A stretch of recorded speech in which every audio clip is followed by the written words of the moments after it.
Jesus told a parable one day, and he reminded us that a man went to hell because he didn't see the poor. His name was Dives.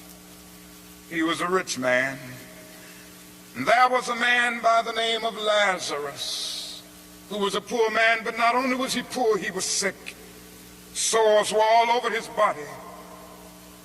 He was so weak that he could hardly move. But he managed to get to the gate of Dives every day, wanting just to have the crumbs that would fall from his table. Dives did nothing about it.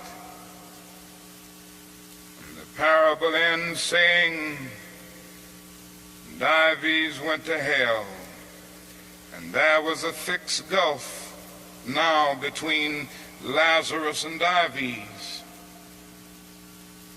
Now, there is nothing in that parable which says that Dives went to hell because he was rich.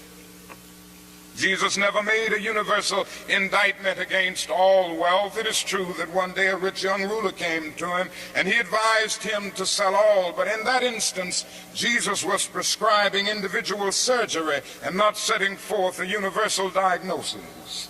And if you will look at that parable with all of its symbolism, you will remember that a conversation took place between heaven and hell, and on the other end of that long distance called between heaven and hell was Abraham in heaven talking to Dives in hell. Now Abraham was a very rich man. If you go back to the Old Testament, you see that he was the richest man of his days. So it was not a rich man in hell talking with a poor man in heaven.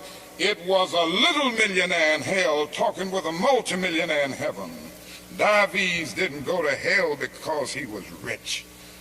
Dives didn't realize that his wealth was his opportunity.